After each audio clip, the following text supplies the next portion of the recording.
ओम शांति चेतन भाई। ओम शांति ईश्वर भाई। चेतन भाई, हम आज की मुरली रिवीजन कर रहे हैं। हाँ। और आज बाबा ने खास विश्व का राज्य कैसे प्राप्त किया जाए इसके ऊपर मुरली चलाई है।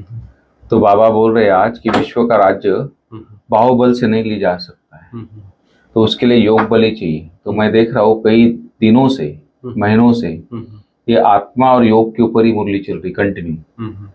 जैसे बाबा लगता है कि अंतिम समय की तैयारी कर रहे हैं, ऐसे लग रहा है।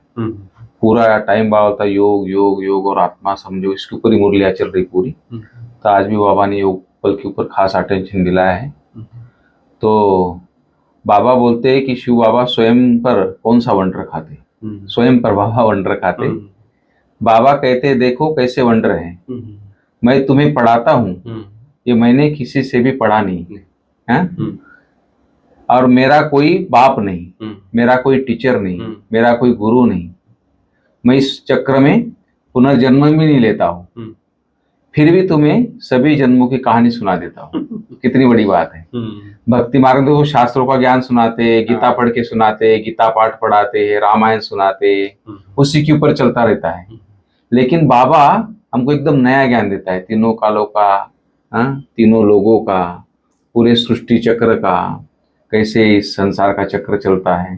तो एक नया ज्ञान बाबा हमको देता है, और स्वयं के बारे में और परमात्मा अपने खुद के बारे में टोटल ये सब ज्ञान समझाता है।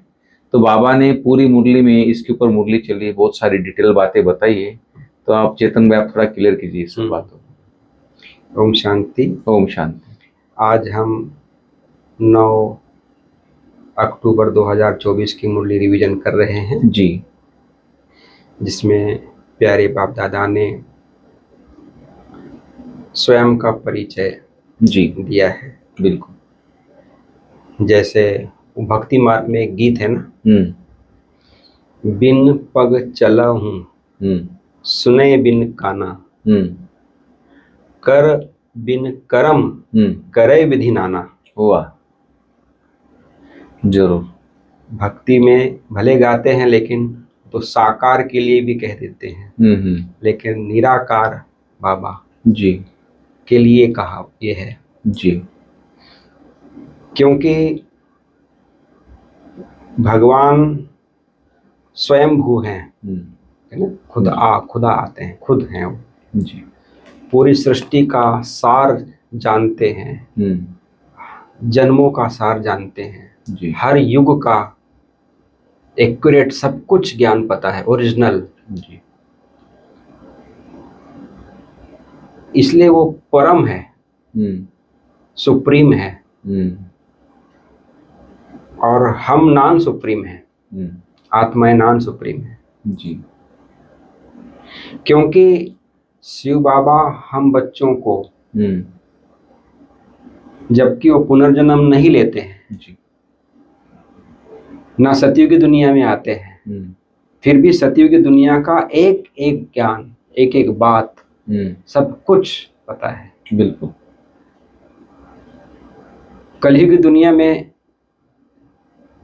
लास्ट इसमें आते हैं जब हम लोग तमो प्रधान हो जाते हैं।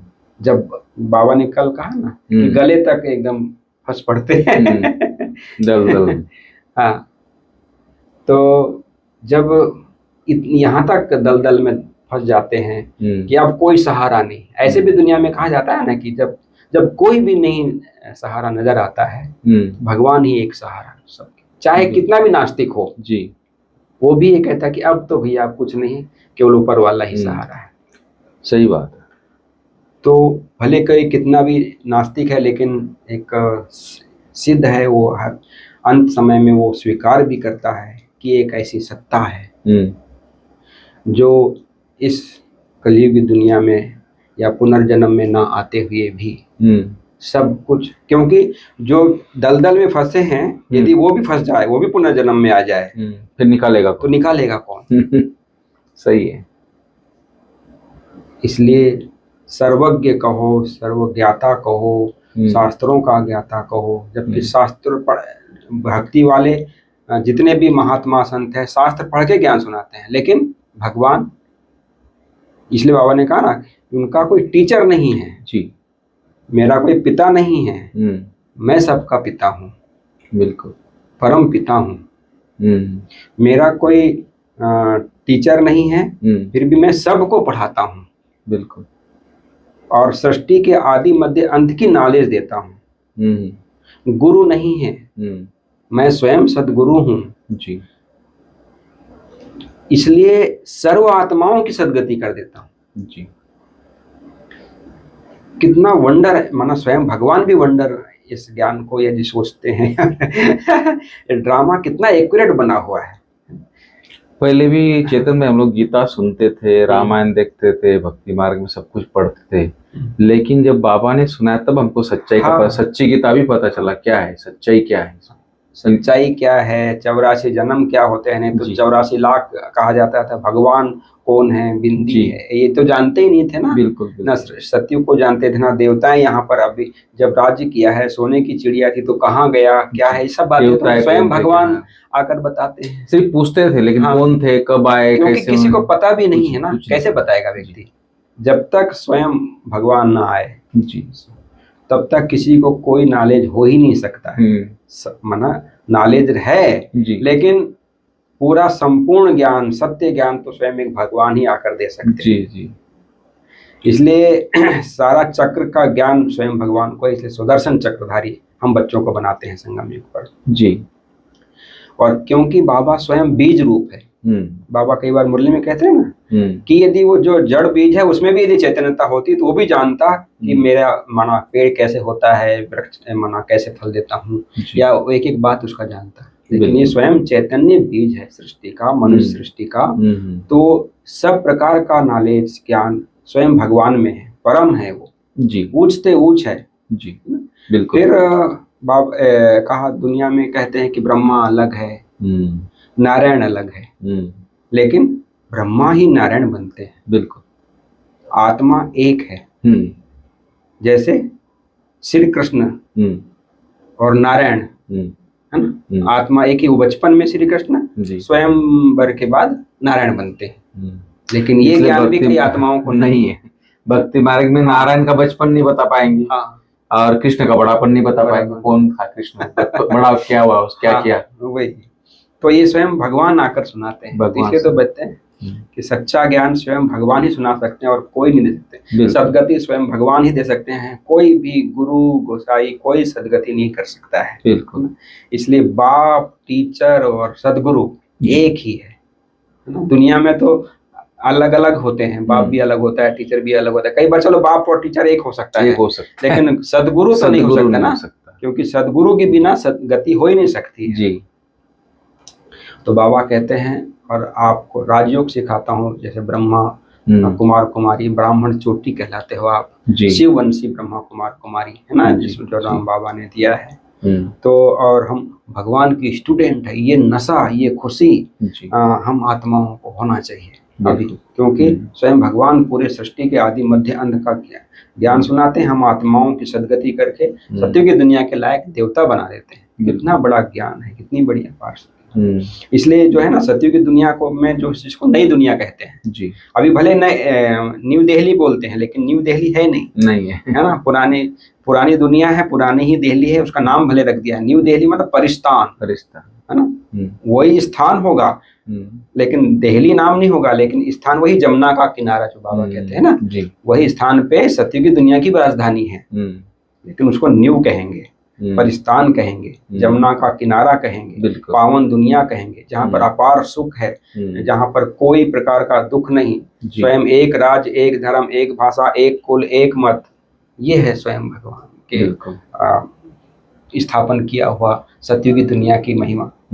और कलयुग की दुनिया में तो है ही पुरानी दुनिया है, अपार दुख है, आयरन एज है, पतित दुनिया है, अनेक प्रकार का तन का दुख, मन का दुख, धन का दुख, संबंधों का दुख, प्रकृति का दुख। वहाँ तो हर प्रकार का सुख है, यहाँ हर प्रकार दुख ही दुख है। कितना भी करोड़ अब्जोपति हो, लेकिन तन का दुख हो जाएगा, धन का दुख हो जाएगा, क्योंकि धन भी यदि कोई इधर उधर हो गया, कोई चोरी ले गया या कुछ घाटा हो गया, तो भी उसका कितना दुख होता है। जी। वर्तमान में ज्यादा ही हो गया, तुम्हें कोई किसी की सेफ्टी नहीं है। इसलिए तो बाबा कहते हैं ये जो महायज्ञ है, यहाँ पर जो आत्माएं अपना तन मन धन लगाती हैं उनका ही सफल होता है। सफल होता है। बाबा ने कहा ना, अविनाशी बहन। किनकी दबी रहेगी धूल में, किनकी राजा खाए, सफली होगी उन्हों की जो खर्चे नाम धनी के। बिल्कुल सही है। तो ये भगवान का कार्य है, जो 1 रुपया भी लगाता है तो उसका 1000 गुना मिलता है जी, है?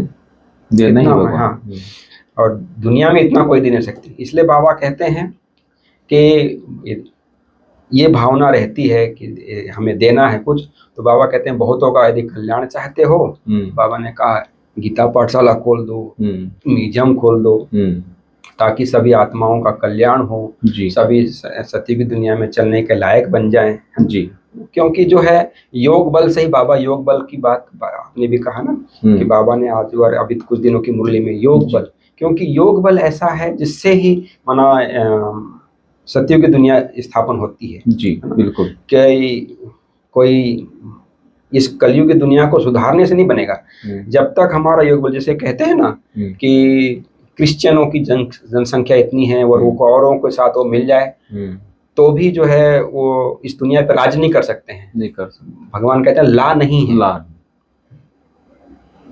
तो ऐसे ही योग बल से जो दुनिया स्थापन होती है, इसलिए कहते हैं ना योग बल से जब दुनिया स्थापन हो जाती है, योग बल से जब आत्मा पावन बन जाती है, योग बल से दुनिया ही सतो प्रधान बन जाती है, सत्य की दुनिया बन जाती है। योग बल से कितने कार्य होते हैं। तो जब योग बल से जब इतने हैं तो योग बल से बच्चा पैदा नहीं हो सकता है? बिल्कुल हो सकता है। आज साइंस का इनोवेशन ऐसा है, कृत्रिम चीजें डाल के शरीर को चलाते हैं। हाँ, नहीं सही बात, साइंस का मनुष्य ने बनाया वो सब चीजें, तो भी शरीर को चला रहा है कृत्रिम चीजें डाल के। और एक कोई व्यक्ति कोई कंपनी का मालिक होता है, वो अपना प्रोडक्ट अच्छे से अच्छा बना के पेश करता है दुनिया में। तो भगवान इतनी बड़ी दुनिया बना रहा है तो कैसा पेश करेगा व्यक्ति, कैसा वो दुनिया बनाएगा? वो तो वंडर ऑफ द वर्ल्ड ही होगा एकदम। क्योंकि ये योग बल से होता है, पवित्रता के बल से स्थापन होता है। इसलिए बाबा ने कहा पवित्रता की प्रतिज्ञा करो जी। पवित्रता की प्रतिज्ञा के बल से पवित्र दुनिया बनती है, पवित्र दुनिया के तुम मालिक बन जाते हो, है ना। और तुम संगम की ब्राह्मण है, अपने आप को समझना है, और ये सच्ची गीता का सार भी सबको सुनाना है, सुनना। कलयुग में भी चेतन भाई, हम 10 क्लास तक प्यूरिटी अनप्यूरिटी की हमको मालूम नहीं था। हाँ, माना बता रहा हूँ, कलयुग में भी 10 क्लास तक कुछ नहीं पता था प्यूरिटी अनप्यूरिटी क्या होती। लेकिन क्या है, साइंस के साधन, ये वो दुनिया ऐसी होगी ना आजकल। आजकल छोटे बच्चों को सब पता है, इतनी दुनिया नेगेटिव की तरफ चली। तो मतलब कहते हैं ना कि पहले जो शुद्धता थी, पावनता थी, वो भी कहाँ है? शुद्धता थी, पावर थी आत्माओं में, शरीर में भी जो पावर थी पहले थे। साइंस थोड़ी थी, लेकिन अच्छी अच्छी ऐसी चीजें बनाई जो साइंस भी नहीं बना सकती, आज नहीं बना सकती। तो बाबा ने आज वरदान में भी खास जी हम बच्चों को बहुत विशेष वरदान दिया है, सहनशील बनो जी। सहनशील बनने की आज्ञा स्वयं भगवान ने दिया है, किसी मनुष्य ने नहीं दिया है। नहीं तो कई ब्राह्मण बच्चे सोचते हैं हमको ही मरना पड़ता है, हमको ही सहन करना पड़ता है, फलाना तो मौज कर रहा है, हमको ही सुनना पड़ता है, हमको ही कर्म करना पड़ता है, हमको ही सेवा करनी पड़ती है ना। लेकिन यदि वो सोचे कि भाई नहीं, मुझे ही सहन करना है, भगवान की आज्ञा है जी, और प्यार से, मोहब्बत से, मजबूरी से नहीं, तो वो कर्म भोग या जो भी ये रहेगा हमारा, वो जल्दी चुकता होता है। बिल्कुल, किसी भी आत्मा के साथ भी यदि हमारा कोई हिसाब किताब भी है, तो यदि हम खुशी खुशी से उसको हम यदि चुकतो करते हैं, तन की बीमारी को भी यदि खुशी खुशी से चुकतो करते हैं, तो वो जल्दी से जल्दी पूरी होती है। यदि दुख से, तकलीफ से, तो उसका जो भगवान से का मिलने का, इतना ऊंचा से ऊंचा ज्ञान मिलने का फिर अर्थ क्या है? इसलिए भगवान की आज्ञा समझकर भी सहन करना चाहिए कि भाई भगवान की आज्ञा है, इसको मुझे सहन करना ही है, मुझे बनना ही है ना। इसलिए मुझे जो भी करना पड़े मुझे करना है। दुनिया में भी कितने होते हैं ना, कहीं पर भी यात्राओं पे जाते हैं, कोई बड़ा कार्य करते हैं तो कितनी बातें आती हैं, लेकिन उनको एक गोल रहता है, लक्ष्य रहता है कि नहीं मुझे ये करना है, कुछ भी बातें आ जाएं। तो ऐसे मैं तो मोदी को देखता हूँ, कितना लोग बोलते हैं मोदी को, विपक्ष में कितना बोलता है, लेकिन अपने लक्ष्य को नहीं बोलता है, उसको जो करना आगे बढ़ता ही रहता है। तो इसलिए तो बड़े बनते हैं, महान बनते हैं, इन आत्माओं का भी गायन होता है। तो बाबा कहते हैं, यदि स्लोगन में भी आज बाबा ने कहा, यदि सदा जो यदि तंदुरुस्त वह रहते हैं जो खुशी की खुराक खाते हैं और खिलाते हैं। बिल्कुल, जो खुश रहते हैं और वही तंदुरुस्त भी रहते हैं। मैंने कई आत्माओं को यहाँ पर देखा जो कभी किसी से ये बातचीत नहीं करते, खुश नहीं रहते हैं, एक दूसरे को खुशी बांटने का ये नहीं करते हैं। तो मैंने वो देखा है कि भाई वो दुखी भी रहते हैं, तन से तंदुरुस्त भी नहीं रहते हैं, मन से भी तंदुरुस्त नहीं रहते, कहीं ना कहीं उनको डिस्टर्बेंस, चेहरे पे खुशी भी नहीं होती। चेहरे पे खुशी भी नहीं रहती है। तो ये थी प्यारे बाबा की मुरली जी, जिसमें स्वयं बाबा ने हम बच्चों को अपना परिचय दिया है, सतयुग की दुनिया की नॉलेज दी है जी, संगम युग पर मैं क्या क्या आकर करता हूँ, क्या नॉलेज देता हूँ, ये स्वयं बाबा ने बताया है। ये कलयुग की पुरानी दुनिया है जिससे तुम बच्चों का वैराग्य होना चाहिए। ये कैसे विनाश होने वाली है, एक इसमें कितना अपार दुख है जी, कितने पतित हैं, पुरानी दुनिया है, भ्रष्टाचारी दुनिया है, इससे क्या लगाव रखना है ना, क्योंकि अभी हमें नया घर बन रहा है, नया दुनिया बन रही है, तो उसमें जाना है। तो वो अपने स्वयं भगवान को याद करना है, दूसरा अपना वर्षा सतयुगी दुनिया को याद करना है जी, और अपना भी परिचय याद रखना है ताकि खुशी बनी रहे, और स्वयं भगवान मिला है इसकी सदा खुशी, और उसके ज्ञान का यदि हम सिमरन करते जाते हैं तो अपार खुशी हमेशा बनी रहती है। जैसे हम अब विज्ञान का चिंतन कर रहे हैं, वर्णन कर रहे हैं, बाबा की मुरली का ये कर रहे हैं, तो कितना हमें अंदर से खुशी नशा, तो ऐसे ही हमारे मन में ये चिंतन चलता रहेगा तो हम ऑटोमेटिक खुशी बनी रहेगी जी। तो ये थी प्यारे बाबा की आज की मुरली। ओम शांति। ओम शांति।